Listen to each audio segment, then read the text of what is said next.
There is much in the King's speech I can support in principle, and we on these benches will engage constructively, but not uncritically, with its proposals.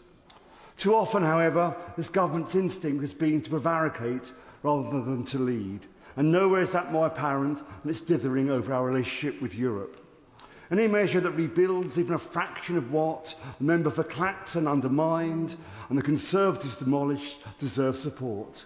And on almost narrow terms, I welcome the European Partnership Bill. But let us be candid. The government is not proposing an ambitious reset. This is at best tinkering, not the full-bodied re-engagement that our economy desperately needs and the public are demanding. Debate on this issue is too often conducted as though opinion froze a decade ago.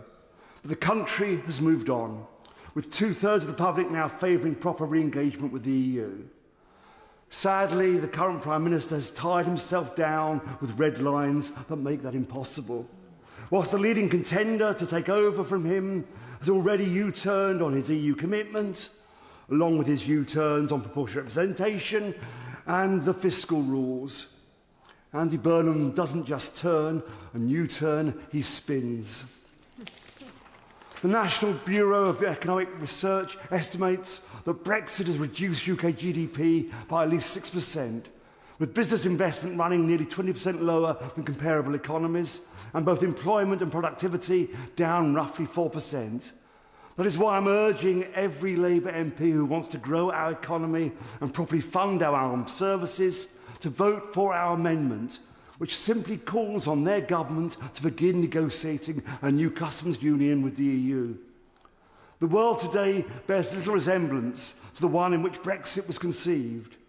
Putin's Russia is 4 years into a land war in Europe, has sent warships into British waters and poisoned British citizens on British soil, whilst NATO is under threat from an American president who treats collective security as a transaction rather than a commitment.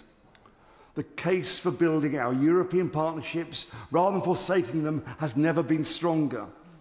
The new UK-EU security and defence partnership is consequently welcome, but aspiration must be matched with urgent commitment. The threats gathering on our continent will not await until Labour indulges in another psychodrama like the ones that plagued the previous Tory government. The proposal to deepen cooperation with Europol, Frontex and the European Migration Network to combat people smuggling are overdue and welcome. While sharing biometric data, criminal records and intelligence on people smuggling gangs should never have ended, notwithstanding Brexit. But we need to go further. The EU is transitioning to a new migration and asylum pact, and we, like other non-EU countries, including Norway and Switzerland, should be involved in that arrangement. As my party's Northern Ireland spokesperson, I welcome the bill's provisions on simplifying food and plant movements between Great Britain and Northern Ireland. But let's not pretend the Windsor Framework has delivered the frictionless utopia that was promised. Despite the purported benefits of the Green Lane, nearly 60% of NI businesses report challenges, and one in three have ceased trading with the GB entirely. The tensions come from the fact Northern Ireland has the advantage of access to the EU single market, while the rest of the UK does not, of course. And the only durable way to manage the complications that arise is to bring the rest of the UK into closer alignment with the EU. Finally, I'd like to turn to the Conservative amendment.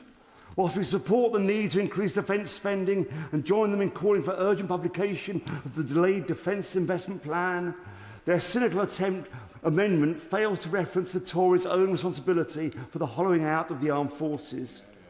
Whilst their call to abandon the remedial order, remedying defects in the Tories' flawed Legacy Act, disingenuously implies that veterans who served in Northern Ireland are currently protected from prosecution, despite the fact that provisions in that Act purporting to confer such immunity were never brought into force and were subsequently declared unlawful by the UK courts. To an ending, can I ask the House to please vote for our amendment, but not the Conservative one? Thank you.